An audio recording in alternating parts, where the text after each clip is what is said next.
Bonjour à toutes, bonjour à tous. Nous allons aujourd'hui regarder comment utiliser au mieux le moteur de recherche de Google. Pour ce faire, nous avons trois objectifs. D'abord, simplifier nos requêtes pour avoir des résultats les plus pertinents possibles. Ensuite, nous regarderons quelques fonctionnalités intéressantes qu'il serait bien de pouvoir retrouver aisément, comme la calculatrice, comme les fonctions de définition, de traduction, etc. Et pour terminer, nous utiliserons quelques opérateurs qui permettent de mieux cerner nos requêtes, donc comme les guillemets, comme le mot-clé OR ou comme le mot-clé file type. Et c'est parti. Nous voici maintenant donc dans cette première partie.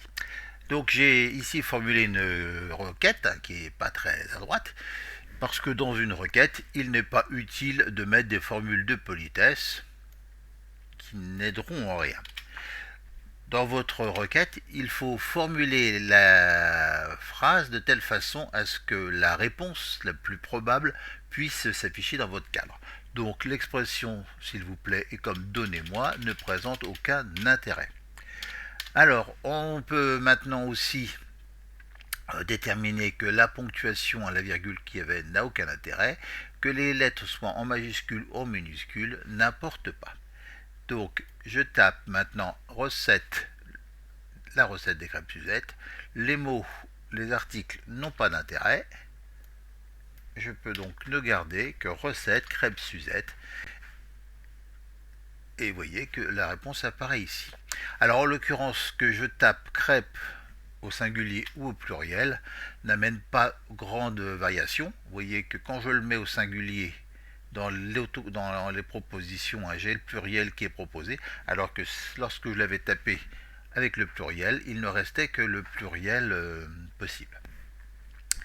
Donc je choisis dans la liste ici les réponses qui me paraissent les plus adaptées, ou plus simplement, si je veux garder ma formulation, j'appuie sur la touche entrée, et voilà mes recettes de crêpes Suzette.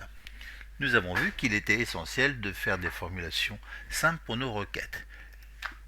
Une formulation simple est intéressante, mais il faut aussi intégrer que l'ordre des mots est vraiment important. Si je tape club informatique,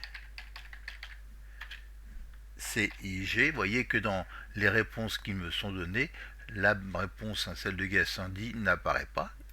En revanche, ici, je tape Gassendi, qui est un mot relativement original, par exemple, suivi de Montlhéry, j'ai tout de suite la réponse qui m'intéresse, le club informatique Gassendi que je viens d'ouvrir dans un nouvel onglet. Donc l'ordre des mots et la simplification sont deux éléments essentiels pour formuler votre requête. Google met à notre disposition de nombreuses fonctionnalités tout à fait intéressantes.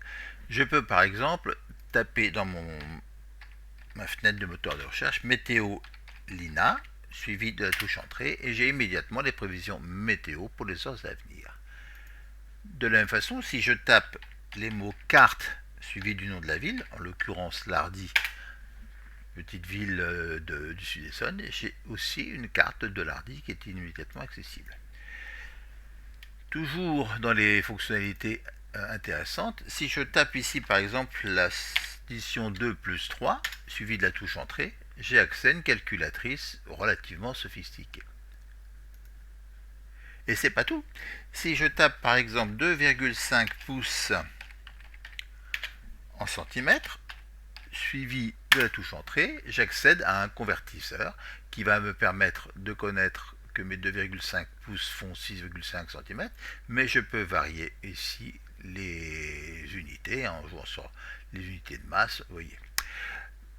Et il y en a encore. Si je reviens ici, je peux par exemple demander la traduction de la somme de 125 € en dollars américains.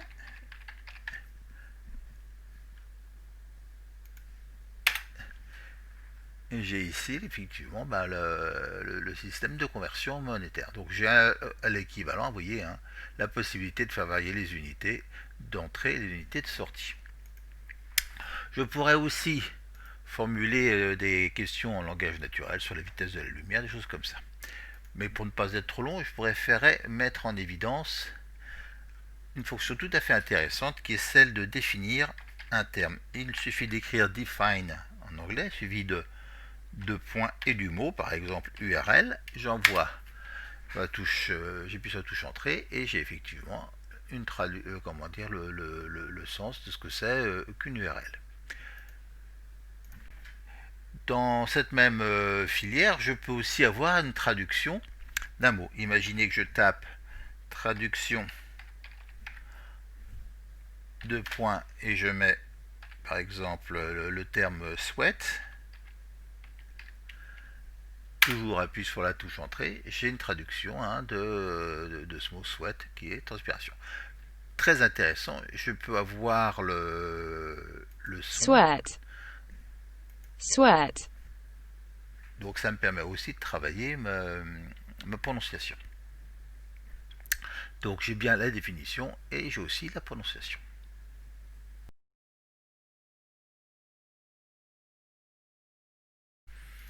Et pour terminer, nous allons voir quelques opérateurs. Le premier opérateur, c'est l'opérateur OR, ou en français, qui va me permettre d'étendre ma recherche. On va imaginer que je souhaite acheter des masques, donc je vais taper achat masque. On va en dire une cinquantaine, on va imaginer que je cherche une boîte de 50 masques. Et je vais préciser dans plusieurs magasins possibles. Peu importe, on va imaginer que ces trois magasins se trouvent à proximité de mon domicile. Donc je vais taper achat 50 masques et je vais mettre Intermarché. Notez que je ne mets pas l'accent. Et entre les magasins, je vais mettre en majuscule le mot-clé OR qui va me permettre de faire une recherche chez Intermarché, mais aussi chez Leclerc. Je tape OR et aussi chez Carrefour. J'envoie ma recherche et vous voyez que Carrefour et Intermarché apparaissent ici, Leclerc sera un peu plus loin.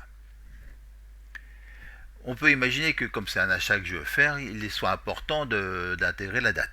Vous voyez que là ici on me parle de quelque chose sur la base du prix mais qui date du 25 septembre. Bon, pour un achat c'est pas forcément très pertinent. Donc je vais aller dans ce cas là sur outils et je vais aller préciser la date.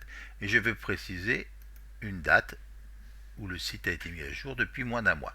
Donc là, effectivement, j'ai mes possibilités de trouver chez Carrefour les produits que je recherche, avec un espoir que ce soit relativement récent.